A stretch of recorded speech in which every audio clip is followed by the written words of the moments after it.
off-season questions as we get to look here. The week kind of started off with question number one, and I wanted to jump on it first.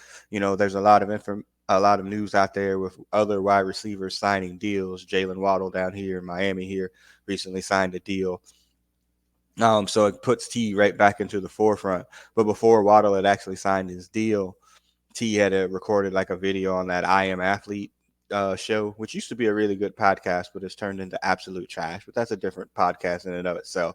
But it's about his situation in Cincinnati. He looked, kind of sad and remorseful. It kind of looked like a, I'm out video. This is me saying goodbye to you kind of situation. But he's saying that he wants, to stay in Cincinnati. He's grown so much while being in Cincinnati, and he'd like to stay. So here's the first down question. How do you feel about players that say they want to stay in a particular area, but don't want to come off the money to make that happen? Everybody wants to stay with money, but in a fairly hard cap league that the NFL is, there's only a limited amount of money. Once you start to pay a quarterback, like all of these things come into play. And so teams have to, snip around the edges. A lot of people are like, oh, well, the Bengals could pay two people because the Dolphins are now paying, Jalen Waddle and Cheetah. Yeah, but Cheetah's on his way out. His next cap hit on his contract is insane. The Dolphins aren't taking that on. And the Bengals are trying to be physically responsible, knowing that they have other deals coming up. And do they want to pay two wide receivers, number one money? Jamar's going to break the bank on whatever deal that he gets.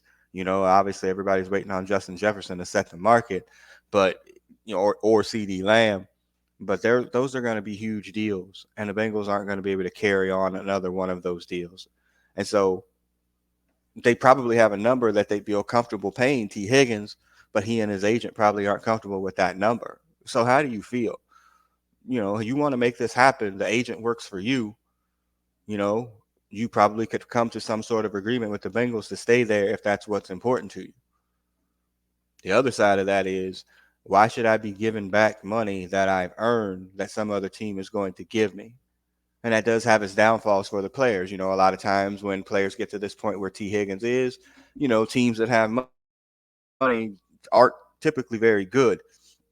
So you're sacrificing a good situation with a good quarterback, a winning team at this point in time to go, do what Jesse Bates did. Yeah, he's making like $18 million a year, and he's an all-pro safety now with the Falcons, but they're nowhere near getting to the playoffs at all. And by the time they get to that point, more than likely he's going to be near the end of his contract, and they'll be thinking about moving on from him. So I've kind of gone back and forth in my history with this. I kind of like, what, if the player wants to stay, you know, take a discount, take a little bit less money and you can make that happen. But also, like, again, the NFL is owners are so disloyal to the players, and if they, tear an ACL or anything like that, those contracts are completely fugazi and they can get out of it without paying any money. So yeah, T, get your money. I would hope it is in Cincinnati for sure, but I understand the nature of this business, and as players become older, they understand that this is a business too, and